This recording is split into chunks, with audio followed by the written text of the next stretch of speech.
Hello friends, today in this video we are going to do Polynomials exercise 2.3 from NCERT.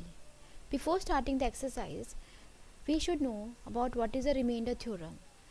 So remainder theorem says whenever a polynomial px is divided by x minus a, then the remainder is pa, where a is the value of x. So let's start with the first question. The first question says, here we have px and we have to find the remainder with different divisor. Here px is equal to 3x square plus 3x plus 1. So first divisor is x plus 1. So without doing the long division, we can find the value of x from remainder theorem by putting it equal to 0. So from here the x value is equal to minus 1. Now we put the value of x is equal to minus 1 in the polynomial to find the remainder. So minus 1 whole cube plus 3 times minus 1 whole square plus 3 times minus 1 plus 1, and when we solve we get the remainder as equal to 0.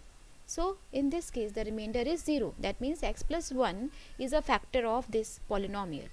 Now next part is, here we have x minus 1 by 2 as a divisor. We can find the value of x minus 1 by 2 by putting it equal to 0, and x value is 1 by 2. So now we put the value of x as 1 by 2 in the polynomial. We get 1 by 2 whole cube plus 3 times 1 by 2 whole square plus 3 times 1 by 2 plus 1. After solving, we get the remainder as 27 by 8, which is not equal to 0. So these are the two parts. Let's start next to do with the third part. In the third part we have the divisor as x. So it's only x, that means x is equal to 0. That means here the value of x is 0. We put the value of x as 0 in the polynomial. We get, here polynomial is a x cube plus 3x square plus 3x plus 1.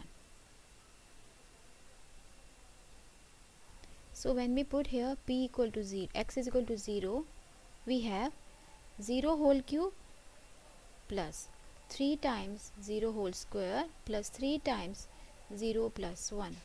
So we have the remainder equal to 1. So it's not 0, that means it is not the factor of the polynomial. Now the fourth is x plus pi.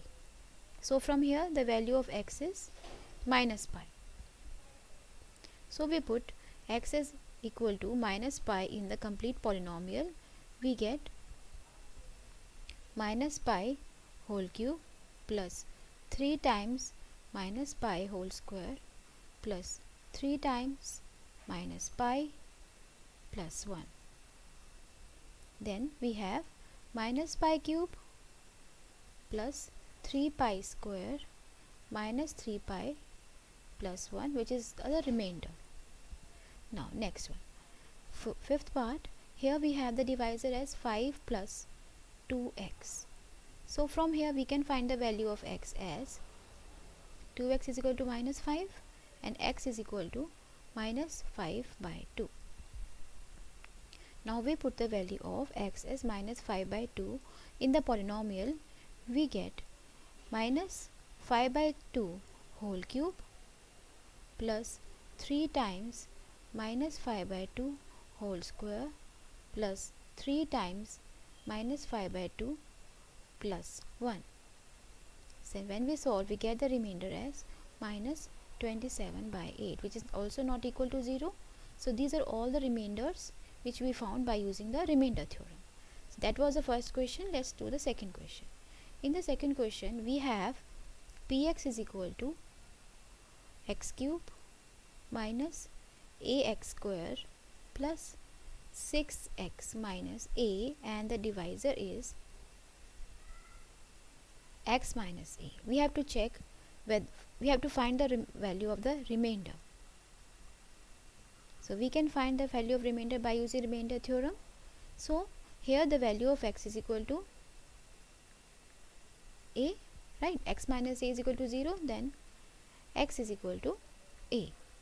So we put x as a in the complete polynomial. We get a cube minus a whole times a whole square plus 6 times a minus a.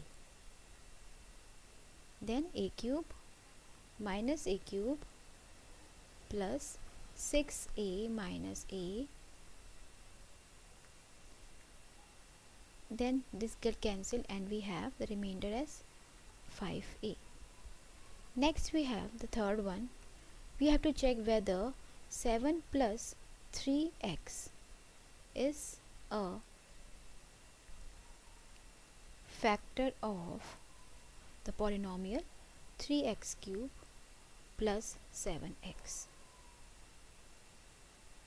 So from here we can find the value of x by putting it equal to 0. 3 plus 7x is equal to 0.